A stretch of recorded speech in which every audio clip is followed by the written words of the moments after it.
Hello, friends. Uh, One of the interesting things that I've observed recently, uh, from many years though, but I always make sure to test any concept that I observe for years before coming to a conclusion. So, this conclusion I have come that most people in this world do not understand that the role of the father is also uh, nothing less than the role of a mother. In the sense, okay, they understand the role probably, but nowadays the popular argument is that a mother conceives a child, keeps the child, carries the child in her body for 9 months, goes through tremendous pain, more than the threshold generally anybody can tolerate that much amount of pain. It is also said that if at a time multiple of your bones are cracked at once, okay, they break at once, the amount of pain generated is equal to the amount of pain a mother would undergo while giving birth to a child. Therefore, it is very obvious and very clear for all of us that a mother uh, is has done definitely a great deal of hard work in, and she is very much invested in the child, in any child that she has brought into this world. While this argument also forms the basis of uh, not just this argument, there is more. I mean, we can also observe that after the birth, also, the mother is very highly attached to the child, uh, and she does almost anything to protect the child. It is well known, it is well accepted in this world. There is absolutely no problem about it. I'm just observing. I'm just forming the basis for what I'm going to say. Now, all of this together has made it very clear that even to the courts that to decide the custody of the child, the primary of the custody of the child should go to the mother because the child needs the mother. In the interests of the child, the custody should go to the mother. Okay. Now, what I'm trying to point out or observe today in this video is that then what is the father doing? The father is not doing anything. Some people, Gen Z, nowadays the generation is questioning everything. It's not just nowadays, every generation feels the next generation is questioning too much. Uh, I have never considered questioning wrong or trying to understand anything is wrong. Um, Now, the question is that in all this process, the totally what the father has done is actually to have pleasurable sex for 5 minutes. I mean, whichever 5 minutes has contributed to the conceiving of the child. So they say that the father has not done anything. All the while, the mother is pregnant and undergoing lots of ups and downs psychologically, physiologically, mentally, financially. She won't be able to work at that time, right? So the man was just going about all his routine just like earlier. In fact, maybe at that time he may be behaving differently also with people, with her, with the wife also. Most fathers are supportive also, but about the complaint, there are complaints that they are not supportive, etc., etc. As that. So. After the children's birth, also, other than playing with the child, caressing the child, etc., the father is not doing anything much. So the father is not invested in the child. This is the argument. Now, it is true uh, on all the physical levels, but what people are missing is that in the child's interest, if you think, the child needs nutrition and protection primarily. Uh, Protection is common between mother and father, but nutrition primarily is needed uh, till the time the child is able to take care of its own nourishment. Uh, and till then, the mother's role is quite vital. But education becomes important, slowly more important than nourishment as the child grows. So, since primarily education is the responsibility of the father,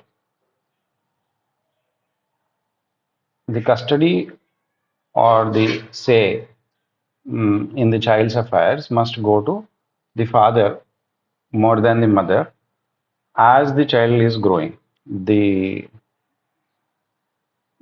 older the child grows, the father must get his say in the child's upliftment, development, and grown bringing up. That is a healthy or that is a design. Now, uh, the modern woman seems to, or even the modern society, seems to not understand what extra education that the father can give than what the mother can give. Because now, by education, you think reading, writing, remembering, reproducing. This is what is education today. Therefore, that reading, writing, remembering, reproducing in your exams has been done both by a man and a woman from childhood as a boy and a girl as youngsters, and they both are capable of learning. Therefore, a mother can also give education.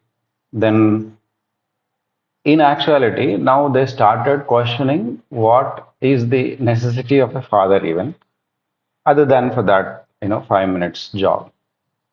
Uh, So what is happening is even that some people are saying that 5 minutes is also not required, etc. There is some science development. I know it is going far from where you think I started, but actually, what is happening is what I'm trying to point out is that there are two elements in the human being. One is gross physical element. Another is subtle and conscious element. Now, all that you are seeing, all that is very obvious, all that I have described so far is grossly true. True in gross terms. Now, when I say gross, I don't mean any insult to it or disrespect to it.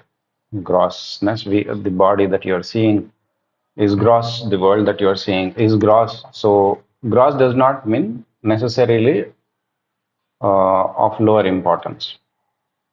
But uh, gross works according to the subtle things, subtle world, conscious world.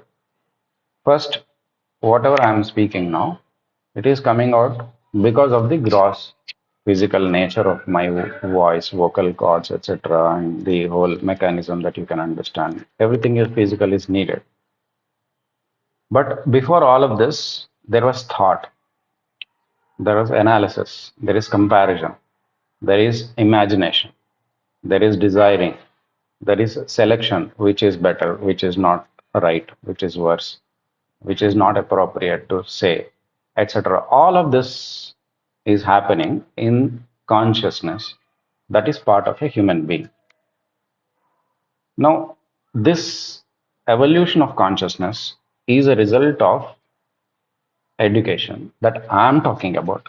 The education that you or the modern generation is talking about is about reading, writing, remembering, and reproducing in the examinations. That I'm talking about, that education is developing heart to love everyone, is developing head, so my head in the sense intelligence, so much that out of love for everyone, what you want to do, what you want to contribute to everyone, that you should be able to figure out exact method to bring that kind of development to everybody with your head.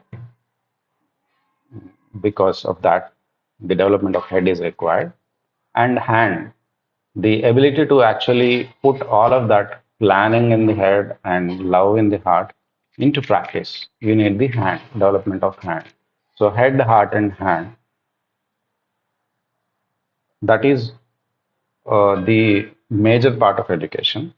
While skills are required that come through reading, writing, remembering, but head, heart, and hand, the development of these things in the education is the primary duty of the father. Now, mathematics, science, etc., such things that can be taught by anyone will be anyway taught in schools or colleges or YouTube, etc. But a father can actually pay personal attention. A father has in his heart and mind the amount of pull or push to give to his or his child that amount of real good sanskara, the best he can think of, that he wants to give to the child. And that whatever is he is giving, he makes sure that is justice. I mean, a good father. That should be justice, that should be honesty, and with mm, all the knowledge that even that he did not have, with all this his experience, he wants to give the child a platform on which the child can stand and take advantage of his generations of his family's development and journey. And then from then on, the child can take off. So this is the father's primary uh, need to give, educate, culture the child. So this is there. So because of that primary necessity to educate and give the child the best of the world that he has understood, the father is very well placed in relation to the mother to give proper value education to the child, and education that is absolutely required for the development of and evolution of the conscious part of the child, whereas the mother is looking at the gross part of the child, the bodily part, nourishment to the body, protection to the body. The father is looking at the conscious side of the child, uh, the recognition of what is true, what is not, what is permanent, what is not, what is right, what is not, what is just and what is not. And whatever you like, dislike, find convenient or not, find profitable or not, these three will be under what is true and not, what is permanent and not, what is right and not, what is just and not. Okay, then what happens is there is an orderly kind of education and drawing conclusions that this child will adapt and instruct his body to just support in what he or she wants to do in the life. So if you compare, what comes first? Is it the conscious part of a human being that is occupying a primary role, and according to the conscious parts conscious dimension of the human being?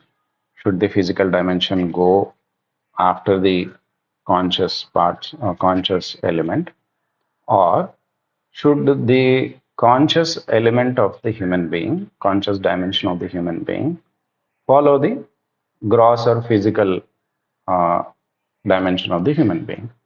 Which is the leader here? I think we can conclude that the conscious part is the leader. If the conscious part is the leader, I mean, even if you disagree, you will agree with me that even if you have to do something wrong, you first have to decide in consciousness only. Only then you can do that wrong, right? So it is vital that the development of conscious dimension of the human being must be taken care of by the father carefully from all the years. Okay. And children naturally, originally depend on the father for that kind of education. And because they have to have that kind of intimacy with the mother, the warmth, etc., they come to the mother for comfort, for sympathy, etc., etc. But they go to the father for guidance, for strength to push their boundaries, etc. Uh, the main argument that I don't know, I don't want to stretch this, but the main argument is of the slightly perverted thinking people is that we can see that the man is also able to do the nourishment job. We can see that the woman is also able to do the educating part job, and both anyway commonly protecting the child. So why can't one person do everything? The nature is so generous and so intelligent that the nature understands everybody needs margin. So marginally we are given, for example, I'm a man, I am given the ability to understand the need for nourishment in a child, but that is not going to be my primary or my core competence to consistently fulfill that need in the child. Similarly, a woman's primary job that she can consistently do without feeling the pinch is nourishing the child and protecting the child. Education, she can do it, she is doing it, she will be doing it, but that is not her primary core competence. Therefore, we would not be swimming upstream against this stream if we are doing the job that nature has given us naturally. If we are doing, if you are trying to play the role that nature has given us naturally, then we won't be needing to struggle in our everyday life. Everything is comfortable, easy, stressless, etc.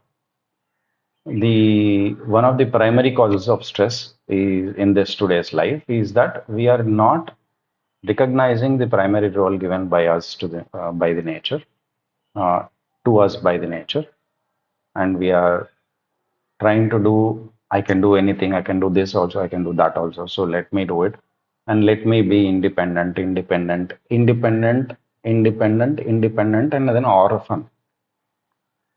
If you are independent to the extreme, you are going to be orphaned.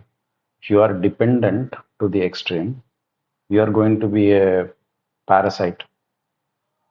So dependence is not the goal, independence is not the goal. We are designed to be interdependent. It's a very important thing that we are all missing. So the word independence has become so positive and the word dependence has become so negative today that we are not able to discuss depending on anything. If I say I depend on you, you think you laugh at me. No, we are all interdependent on each other for everything, for so many things, various things. Let us celebrate the coexistence and cooperation between us, and we will all be better off to that extent that we are able to celebrate the cooperation between human beings. And I hope in conclusion, in summary, I'm saying every human being has two dimensions. One is physical and one is conscious. Therefore, father is in charge of the evolution and development of that consciousness in the child, and mother is in charge of the development and evolution of, not evolution, but development of the physical power, physical dimension of the child.